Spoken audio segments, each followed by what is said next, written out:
Carbon. A lot of misinformation about carbon. Let's see if we can help set it straight.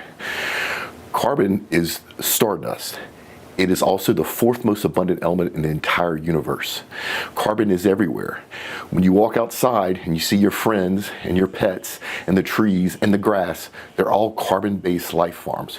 Without carbon, we wouldn't be here. The carbon that's in you has been recycled. The carbon that in you in the past might have been in a kangaroo, or a flower, or a killer whale, or a Tyrannosaurus rex, or an amoeba.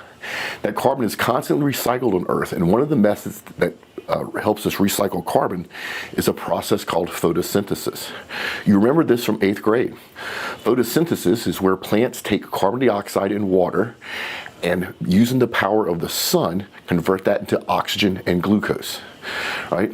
So when you think about our world's oceans over millions of years, this process of photosynthesis takes place in single cell animals and plants all over the world. It always has been and it always will. This process has never changed.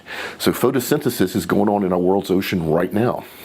In the right circumstances, when these single cell animals and plants die, they sink to the bottom of the ocean floor in an area where there's zero oxygen, so they do not decompose.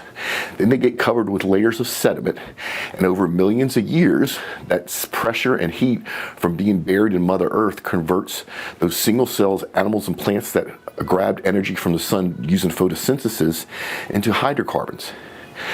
Think about what I just said. A hydrocarbon is chemical energy from sunlight in the past, nurtured and stored by Mother Earth for us to use. There's nothing bad about hydrocarbons. They're one of the most abundant elements on this planet and also in outer space. Hydrocarbons are everywhere, and hydrocarbons are still being made right here in the Gulf of Mexico, the Mediterranean, the Atlantic, any of the warm seas in the ocean. Right here in the Gulf of Mexico, you're having plankton and zooplankton die, sink to the bottom of the Gulf of Mexico.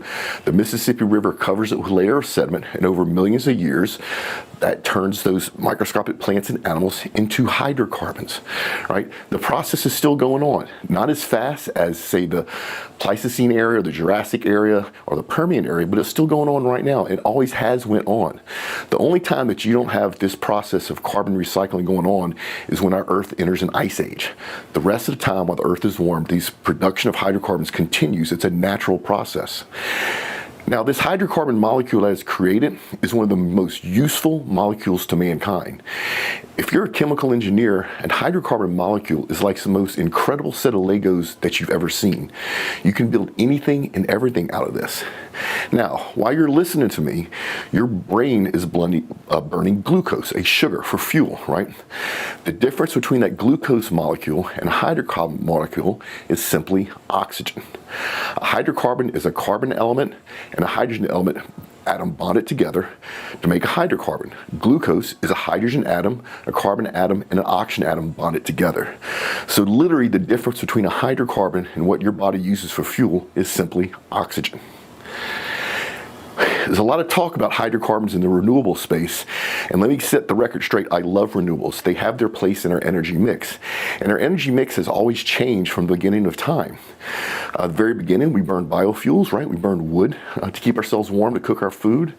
Eventually, that led to us slaughtering whales, which is not very smart, to run our houses and our homes. And now renewables are coming into the mix, and they provide cheap, abundant electricity in the right circumstances, but not in all circumstances.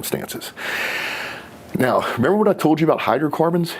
That it's stored chemical energy from past sunlight in the ground for free?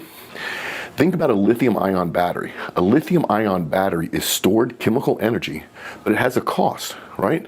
Hydrocarbons are nature's batteries. And the sunlight that is used came from the past, not today.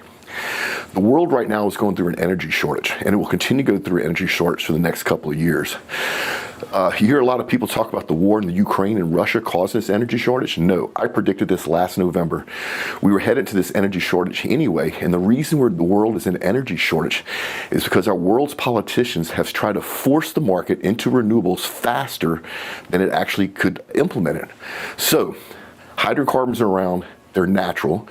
The word fossil fuels actually was invented by J.D. Rockefeller in 1870 because he knew that hydrocarbons were everywhere and abundant, but from a marketing point of view, he wanted his buyers to think they were in short supply, so he coined the word fossil fuels to be able to sell hydrocarbons at a higher price. Hydrocarbons actually are organic energy. Like I said, it's legacy sunlight nurtured by Mother Earth, and it's stored for free in the ground. So hopefully that helps you understand what carbon is, what hydrocarbons are, and how it's a benefit to mankind. The future will continue to see our energy mix change, and that's a good thing, but hydrocarbons will always play a vital role.